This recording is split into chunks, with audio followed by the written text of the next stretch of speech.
just happened. I'm gonna have to get a tripod now. Guys, besides the point. We've only bloody gone and done it. We've reached the final night of 7 in a row. Obviously, we've got to do this 2 more times, so not going to be that fun. Oh, wow. Nothing like a coffee to get you up and about for the night shift. I reckon I had my best sleep so far. I pretty much got 7 hours of sleep straight, which is probably the most outrageous amount of sleep I've got on a night shift, like in between the night shifts. Actually, no, I've probably got 8 one night. Like, that was probably last year. But this night shift run, 7 hours straight, very, very good. A few demons driving home during the course of the week. I mean, it is very tricky to drive home after a night shift. I think that's honestly one of the most dangerous times you can be on the road as a driver. And I wonder if there's, for people who have to travel a little bit to work after a night shift, I don't know what the best strategy is. Yeah, I was talking to some other people and they said that they would consider or previously would like stay at the hospital for like a couple of hours, get some sleep in, then once they wake up, then go home. I don't know about you, but I think that is the worst possible option in terms of after the night shift. Everyone's during the day, it's busy, there's announcements, there's everything going on. Like, no thank you, get me out of that hospital environment. Like, you want peace and quiet and you need to relax and honestly de-stress from the nights that's just happened. Like, I don't think you can afford to be like in that hyper-stimulated environment for another hour or two after like a big 12.5 hour shift.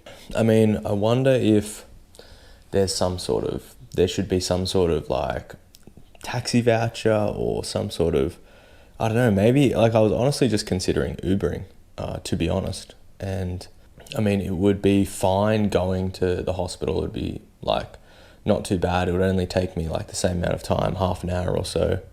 Probably like 35 minutes. But then coming home, it's a good hour sometimes, good hour drive. And it's honestly not the greatest for, you on the road in terms of your safety and the safety of other people. You do take a break, like if you get too tired. I usually just stop off for some food, try not to get coffee, because I want to sleep when I get home. Although I probably could like overcome the power of the caffeine. Like, I feel like I'd be way too tired to even, function after staying up for that long. So yeah, it's interesting. I don't wonder what everyone else does, to be honest, in terms of like, how they get home in the safest way possible if you're not like living close to the hospital. Last year it only took me like 15 to 20 minutes max to get home.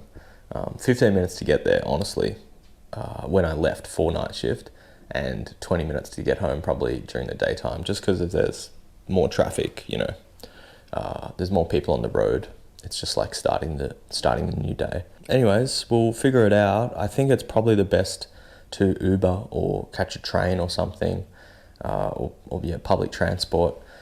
I just can't think of anything worse than catching public transport after a big night shift. I know a lot of people don't have a choice, but to be honest, when I'm done with the night shift, all I want to do is relax and, chill out and not be bombarded by like noise and, people. And I need like peace and quiet, and backseat of an Uber or a taxi sounds potentially the best thing in the world to get home. So we will see how we go. But in terms of how I've coped this night shift run so far, I think it's been okay. I think we've managed pretty well. I was definitely like super nervous at the start because, there's lots of, pressure and expectations, and, you're not sure what you can manage and what you're comfortable with. And I think getting the reps of patients under your belt and seeing more people, admitting people, it's just building up that clinical library. but you're building up the clinical library at a different level of seniority. So in terms of, what you have to do for your clinical library, that's now elevated because you have way more responsibility. You're making the decisions, you're communicating with a more senior person. So you're forced to become like more senior and more streamlined and essentially more distilled in your approach. I don't know where these flies are coming from. I don't know if it's like from like these plants or the compost I've got, but always just flies coming around. I think by that very nature, you essentially forced to level up. And yeah, as I was saying, like the clinical library that you build up as a medical student is so much different to the clinical library that you build up as a resident or an intern versus a registrar and then again as a consultant. So I guess you know what the condition is, you know the broad principles about how to manage it.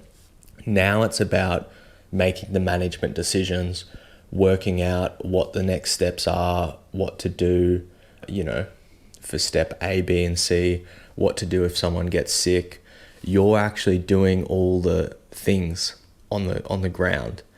Like, whereas a resident would honestly wait for direction most of the time, if not all the time, from a senior colleague. Now you're the senior colleague and you're running past your plans and getting your actions validated by the highest level, like the consultant. So I think the responsibility falls on you. You're supported by your residents, which is good. They definitely help you out and they're a critical part of the process over the night shift. But the decisions you make, that falls on you, and you're forced to just level up and get so much better. I reckon it's honestly great. Like, you actually really level up your skills so much, and you're actually involved at a better, like more senior level. So whereas like a resident might, do the paperwork for the admission, they might accompany a registrar, they might, if the reg isn't on site, do the admission overnight, but the plan is given to them by the registrar. They're not expected, nor should they make the decisions about the management plan for that patient. They might do little things like, all right, they're a pretty well person, they've got no like past medical history, they're young, they might fill out a goals of care form as like, they're able to have CPR, they should have intubation, they should have if they were to deteriorate, they should have everything, being offered to them in terms of support. They can do stuff like that, but that's not a major decision in terms of their specific management for their presenting complaint. That's just like a general, that's just like a general thing that you can do for patients that come into hospital. Chart their regular medications. A resident would do that, as well as a registrar, but it's not like, should we take this patient to theatre or not? That's a registrar decision. Should we commence this medication that might improve their symptoms? That's a registrar decision. Should we talk to the ICU about transferring this patient because they're getting more unwell? That's a registrar decision. A resident would identify, maybe we should do this, but then the registrar commits and makes a decision in conjunction with liaising with the consultant who's formally like in charge of that patient. That's the bed card who the patient is under. So I think, there's a lot of things, but essentially what I'm trying to say is that, yes, you've built the blueprints for the clinical library as a junior doctor, and you are still a junior doctor, but now you are going into more depth. It's the same thing when you learn about the first principles of like algebra in like year 7, year 8, year 9, and then year 12, now you're doing algebra at a deeper level, a more complicated level. It's still the same principles, it's still the same foundations, but now you're just you're just adding on an extra few layers of complexity and difficulty. You're taking it that next few steps further. And that's essentially all it is. You know, you're not dealing with new conditions that you've never seen before. They might come across, sure, but what you're doing is you're taking more control. The onus is on you more to essentially figure out what's going on, fix it, do the things, and do more things as well. So yeah, that's essentially it. It is 7 o'clock. I need a shower. I need to finish off this coffee, and we need to head into work for our final night shift. I'm feeling okay. I'm hopefully it's not too much going on, and we can just chill out and have a couple hours of sleep would be phenomenal. But we'll see what comes in. Okay. All right, let's get to it.